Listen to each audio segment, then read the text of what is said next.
Hello friends, welcome to all. आज मैं आपके लिए जो वीडियो लेके आ रहा हूँ, देखिए, हिंदुस्तान यूनिलीवर। इंडिया में अगर आप देखो टॉप की कंपनीज में से टॉप 5 में एक कंपनी है हिंदुस्तान यूनिलीवर। हिंदुस्तान यूनिलीवर के शेयर को देखोगे तो पिछले कुछ टाइम में फिर अभी एक ब्लॉक डील आई तो बड़ी गिरावट आपने देखी कि ऑलमोस्ट 2600 रुपए के लेवल से ये स्टॉक 1900 के लेवल तक आ गया था। लेकिन अब रेडी होने का टाइम आ चुका है। गिरावट खत्म होने का नाम आ गया है और रेडी होने का टाइम आ गया। बिल्कुल रेडी हो जाइए। अब आपको अगले हफ्ते मौका मिल सकता है दोबारा एंटर करने का, क्योंकि जब शेयर गिरता है तो गिरते टाइम पे, ये एफएमसीजी का शेयर है, ऐसा शेयर नहीं है कि बैंकिंग एंड फाइनेंशियल का है कि उसमें ज़्यादा गिरावट अभी आप और देख सकते हो।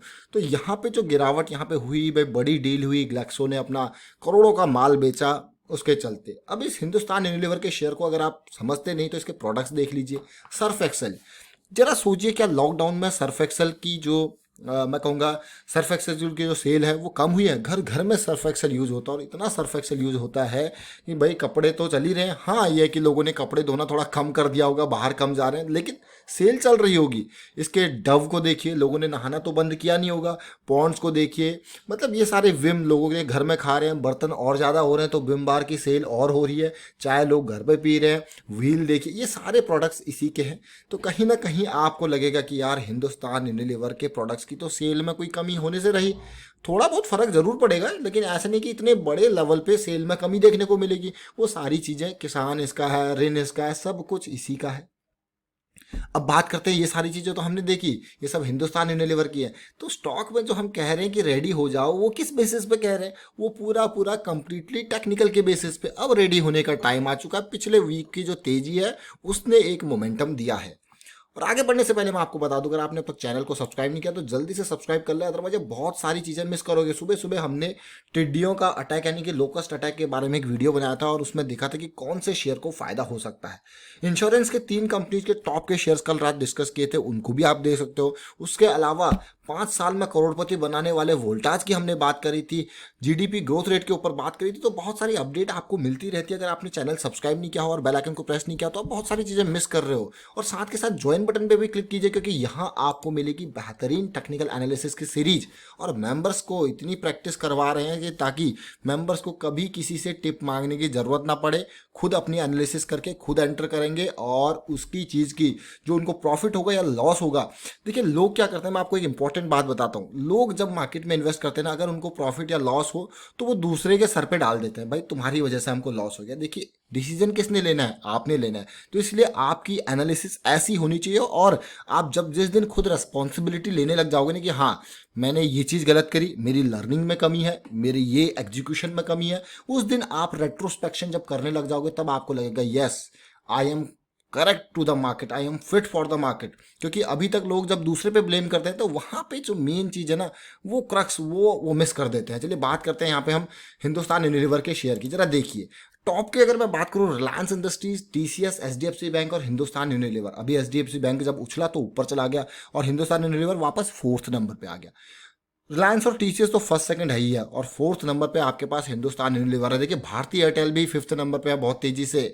अब बात करते हैं हिंदुस्तान यूनिलीवर के शेयर को। अगर आप फंडामेंटल्स नहीं जानते तो पहले फंडामेंटल समझ लो भाई, ये स्ट्रॉन्ग शेयर है और इसको आप कह सकते हो कि एक्सीलेंट क्वालिटी का share. Excellent, almost 5 lakh crore के आसपास का मार्केट कैपिटलाइजेशन, 2000 का प्राइस है। अभी रिसेंटली 2600 के लेवल को टच करके नीचे आया था। बुक वैल्यू की बात करूं मैं तो बुक वैल्यू आपको काफी कम दिख रहे होंगे, लेकिन पी रेशियो देखिए 70 का। महंगा शेयर है लेकिन फिर भी लोग इसको खरीदने को तैयार है। पी रेशियो 70 का मतलब है हर 70 रुपीज पे आपको बस 1 रुपये कमा के दे रहा है, फिर भी लोग इसमें इन्वेस्ट करने को तैयार है क्योंकि वैल्यू है। वैल्यू है और जीरो डेट की कंपनी है, प्रॉफिट ग्रोथ है, सेल्स ग्रोथ है, वैल्यू है, प्रमोटर की होल्डिंग भी अच्छी खासी है। तो इसी वैल्यू के चक्कर में लोग इसको खरीदते हैं। अब आप प्रॉफिटेबिलिटी रिवेन्यू देखोगे तो अब आपको एक्चुअल पता लगेगा कि कितना रिवेन्यू ग्रोथ इसमें है। देखिए, 20,000 करोड़ का रिवेन्यू आज की डेट में 40,000 करोड़ का रिवेन्यू है। 40,000 करोड़ बड़ा अमाउंट होता है। यही नहीं, आप प्रॉफिटेबिलिटी को देखोगे आप कहोगे अरे वाह क्या प्रॉफिटेबिलिटी है। किसी टाइम पे 2,000, 2,500, 3,000 करोड़ की होती थी, ये बढ़ते बढ़ते आज की डेट में 7,000 करोड़ के पास पहुंच गई है। द नंबर्स इज अमेजिंग, मैं कहूंगा अगेन। अब फंडामेंटल की तो बात छोड़िए, this is super share, large cap का शेयर है ऑलमोस्ट, और रिस्क इसमें बहुत कम होता है। लार्ज कैप के शेयर में रिस्क जितना, अगर आप टाइम होल्ड भी करो ना तो भी रिस्क, अगर आपको यहाँ पे जब ये गिरता रहता है तब भी इसको खरीद लो 4 साल 5 साल के हिसाब से, तो आपको कंसिस्टेंट रिटर्न मिलेगा। ये नहीं कि आपके पैसा 4 गुना 5 गुना कर देगा, ऐसा नहीं। ये 10%, 15%, 20% इस रिटर्न से आपको एटलीस्ट मैं कहूँगा 15-20% तो आपको देता ही देता है। अब आपको यार आप ऐसे कैसे कह रहे हो, आप इन नंबर्स को देखिए ना। आप इन नंबर्स को देखोगे, आप कहोगे हाँ पिछले 10 साल का एवरेज 24% का CAGR है, पिछले 5 साल का 18 है, पिछले 3 साल का 24% का CAGR है, पिछले 1 साल का 15% का CAGR है। मतलब कितना भी गिर जाए शेयर, आपको 10-15% तो रिटर्न FD से ऊपर तो दे ही देगा। इतनी ये शेयर जो है काबिलियत रखता है। अब आप कहोगे हाँ बात तो सही है, लेकिन बस ये है कि उसके लिए आपको थोड़ा होल्डिंग पैटर्न रखना पड़ेगा। ये रिस्क फ्री शेयर्स की क्वालिटी में आता है। और मिनिमम मैं कहूँगा कम से कम, ऐसा नहीं कि आपको कई गुना रिटर्न दे देगा, ऐसा नहीं है। मल्टी बैगर नहीं कह सकते आप इसको, लेकिन कंसिस्टेंट शेयर कह सकते हो कि जो कंसिस्टेंट रिटर्न आपको दे। लेकिन अब बात आती है करंट सिचुएशन की। करंट सिचुएशन में बड़ी तेजी से भागा था ये और गिरावट आई थी। अब मैं आपको क्यों कह रहा हूँ कि आपको मौका मिल रहा है दोबारा, उस मौके को देखिए। शेयर नो डाउट ये मंथली चार्ट है, अल्टीमेट शेयर। अब देखिए मार्च के महीने में ये 1600-1700 के लेवल पे आ गया था। अप्रैल के महीने में ये वापस 2600 पहुंच चुका था। देखिए किस तरीके से सिचुएशन बनी। लेकिन अभी रिसेंटली डील हुई 1900 के आसपास, वहां पे शेयर था। अब जो ये कैंडल देख रहे हो इस वीक की पॉजिटिव कैंडल है, और वीक नहीं है मंथली कैंडल है, बल्कि मई के महीने की 2 महीने गिरा है, 1 महीने तेजी के बाद अब जाके लगा है कि हाँ पॉजिटिविटी आ रही है। बड़ी डील यहाँ पे हुई, बड़ी सेलिंग अप्रैल में ही स्टार्ट हो गई थी। और अब आप अगर इस पॉइंट को देखोगे, ये रेंज इस बॉटम, बस जनरली ये हमेशा इन्हीं बॉटम्स को टच करता है, यानी कि ये 20 EMA मंथली की लाइन है। अगर आप पुराने टाइम के हिसाब से जाओ और 2007-8 में भी देखो, तब भी कोई बड़ी गिरावट इसमें आई नहीं, क्योंकि इसके प्रोडक्ट्स देखिए 2007-8 के टाइम पे कोई गिरावट, ज़्यादा गिरावट नहीं है, क्योंकि इसके प्रोडक्ट्स तो यूज़ होते ही हैं। कुछ भी करो आप, रिसेशन आए कुछ आए, आपको इसके प्रोडक्ट्स यूज़ करने ही पड़ेंगे। भाई ज़रूरत जिसने बना ली है तो यूज़ करने ही पड़ेंगे। अब मैं क्यों कह रहा हूँ कि यहाँ पे पॉजिटिविटी, मुझे एक्सपेक्टेशन थी कि मुझे यहाँ पे इतनी मतलब गिरावट आए, करेक्शन आए, लेकिन ये नहीं था कि इतना नीचे चले जाएगा। क्योंकि यहाँ पे ब्लॉक डील के चक्कर में शेयर काफ़ी नीचे आ गया, और ये मान लीजिए 1900 पे ब्लॉक डील आपकी हुई थी, और ये पॉइंट आप देख सकते हो इससे पहले का लो। तो हायर लो की सीरीज फॉर्मेशन ऑलरेडी हो गई, और इससे पहले जिस तरीके से ये 4 वीक में आसमान पे चला गया था, जो कि सस्टेनेबल नहीं था, उसके बाद ये वापस ज़मीन पे आया। अब ज़मीन पे आने के बाद वापस दोबारा भागने की बारी है। और इतना ये शेयर है कि अभी के टाइम पे जिस तरीके से सिचुएशन चल रही है, स्टॉप लॉस आपके लिए रेडी है 1900 का।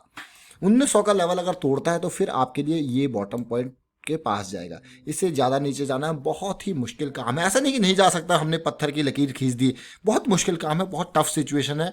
कुछ ज़्यादा ही खतरनाक चीज़ हो जाती है तो और भी नीचे जा सकता है। बट फिलहाल ये लेवल्स जो हैं वो आप ध्यान रखिए। ये पॉइंट आपने देख लिया, ये स्टॉप लॉसेज है, ये आपको पता लग गया कि हाँ इन लेवल्स पे अगर जाता है तो थोड़ा सा पेन की सिचुएशन आती है। और पिछले वीक की कैंडल मुझे बहुत पॉजिटिव लगी। इससे पहले की कैंडल सारी रेड कैंडल से देखिए, 1 2 3 4 5 और 6, लगातार 6 वीक तक गिरा था, और अब आई पॉजिटिव वीक। पॉजिटिव वीक की बारी है, और पॉजिटिव वीक के साथ साथ जो इंपॉर्टेंट पॉइंट है, अगर इसका क्लोज आप देखो तो पिछले वीक के क्लोज से ऊपर है। मैं हाई पॉइंट को नहीं कंसिडर करूंगा, क्लोज को कंसिडर करूंगा। और इससे पहले हाई से नहीं, पिछले वीक के क्लोज से नहीं, बल्कि पिछले वीक के ओपनिंग से, यानी कि रेड कैंडल थी क्योंकि वो। और उससे पहले आप देखिए किसी भी कैंडल में सब ने लोज बनाए, बॉटम बनते रहे, नीचे आते रहे, और धीरे धीरे यहाँ पे दूसरी इंपॉर्टेंट बात है, एक मुझे जॉइंट बनता हुआ भी दिख रहा है। बट ये जो कैंडल है ना, जो जो कैंडल बनी थी जिसमें बल्क डील हुई थी, ये वो कैंडल में बड़ी लंबी लोअर शैडो जरूर देखने को मिली थी। उसके बाद हल्की सी पॉजिटिविटी अब जाके दिखी है। इसलिए मैं कह रहा हूँ कि हाँ रेडी हो जाओ, आपके लिए अपॉर्चुनिटी आने वाली है। और इस अपॉर्चुनिटी को अगर आप देखते हो तो जिस तरीके से बेस फॉर्मेशन हो रहा है, और बेस फॉर्मेशन के साथ साथ देखिए, जब भी हम स्टॉक को देखते हैं तो जरा ध्यान दीजिए। अभी स्टॉक ने, आपने देखा कि डेली में आपको बियरिश क्रॉस दे दिया था। यही बियरिश क्रॉस आपको डेली में बनने से पहले जो है वो आवरली में बन के आपके पास आ गया था। आवरली में ये सिचुएशन 2369 के आसपास आपको मिल गई थी, यानी कि आप यहाँ पे 2460 के 2400 के आसपास निकल सकते थे यहाँ पे, अगर आवरली के क्रॉस को आप देखो तो, बियरिश क्रॉस को। लेकिन ये डेली पे कब बना था क्रॉस? बहुत लेट, 7 मई को। आवरली पे आपको सिचुएशन कब पता लग गई थी इसी क्रॉस की अगर मैं बात करूँ तो? 21 अप्रैल को। 21 अप्रैल से आप देख पा रहे थे कि लोअर हाई लोअर लो की सीरीज बन चुकी है, खतरनाक पेन आने वाला है, और वो आपको डेली में बहुत लेट कन्वर्ट होता हुआ दिखा। और इसी तरीके से आप अगर देखो करंट सिचुएशन में, 5 मिनट के टाइम फ्रेम ने आपको यहीं से बता दिया कि हाँ भाई थोड़ा सा पॉजिटिविटी आ रही है। लेकिन ये 5 मिनट का टाइम फ्रेम आपको 15 मिनट में दिखना चाहिए। और जैसा कि मैं देख पा रहा हूँ 5 मिनट के हिसाब से कल की डेट में 4 बड़ी बड़े टावर्स मुझे देखने को मिले और बहुत टाइम बाद ऐसा दिखा है कि बड़े वॉल्यूम्स देखने को मिले। देखिए बहुत टाइम बाद मैं कहूँगा, ये बड़े वॉल्यूम्स मतलब बायर्स का इशारा है, बाइंग का इशारा है। और ये 29 मई को बड़ी बाइंग यहाँ पे हुई है इन लेवल्स पे, बड़ी बाइंग इसको कहूँगा मैं। देखिए वैल्यू बाइंग एक्टिवेट हो रही है। इसके अलावा 15 मिनट की अगर मैं बात करूँ तो 15 मिनट में मुझे बुलिश क्रॉस बनता हुआ नजर आया है 27 मई से। और मैं यहाँ पे बड़ी जो है बाइंग भी देख पा रहा हूँ। ये देखिए एवरेज बाइंग, बड़ी बाइंग मैं कहूँगा, बड़ा बाइंग टावर। लेकिन इससे भी पॉजिटिव बात है कि मेरी चीज़ें जो है मुझे आवरली में रिफ्लेक्ट होती हुई नजर आ रही है। और ऐसा पहली बार हुआ है 21 अप्रैल के बाद कि आवरली आपका पॉजिटिव क्रॉस कन्वर्ट हुआ है। इन पॉइंट्स को ध्यान रखें।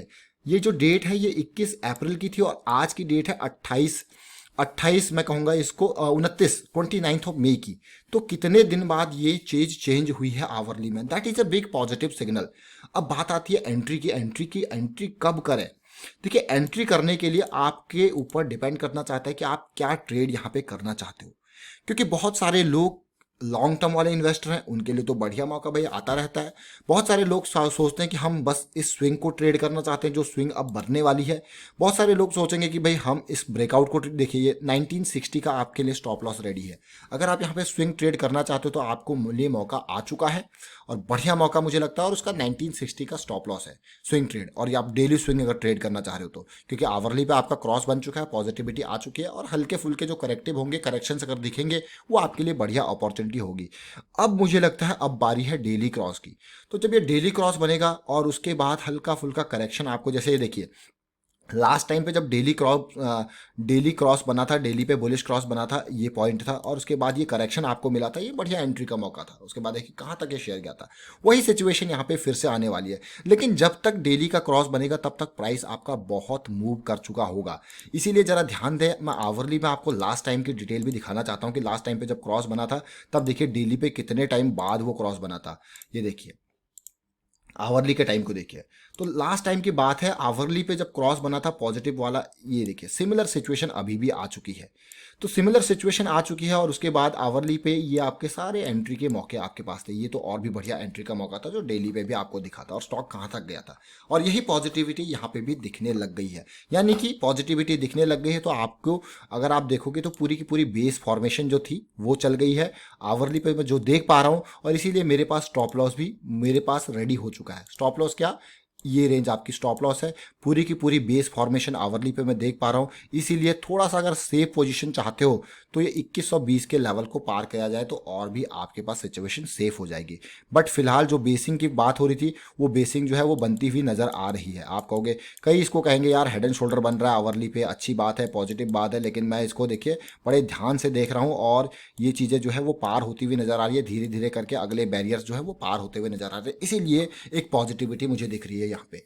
चलिए और डिटेल में अगर आप इसको देखना चाहते हो, मैं कहूँगा तो भाई बाई करना चाहते हो तो अपने फाइनेंशियल एडवाइजर से ज़रूर डिस्कस कर ले। ये तो हमारी अपनी राय है, ये अच्छी भी हो सकती है। और फिलहाल जो मुझे लगता है कि हाँ भाई जो है चेंज पिछले वीक में कुछ ना कुछ पॉजिटिविटी जरूर आई है स्टॉक के पूरे पूरे टेक्निकल चार्ट्स में। वाइंड अप करता हूं यहाँ पे वीडियो को। उम्मीद करता हूं आपको वीडियो अच्छा लगा होगा। अच्छा लगा तो शेयर कीजिए, लाइक कीजिए। चैनल सब्सक्राइब नहीं किया तो जल्दी से सब्सक्राइब कर ले, क्योंकि बहुत टाइम बाद ऐसा हुआ है हिंदुस्तान यूनिलीवर में थोड़ा पॉजिटिविटी मुझे देखने को मिली है। Thank you for watching the video.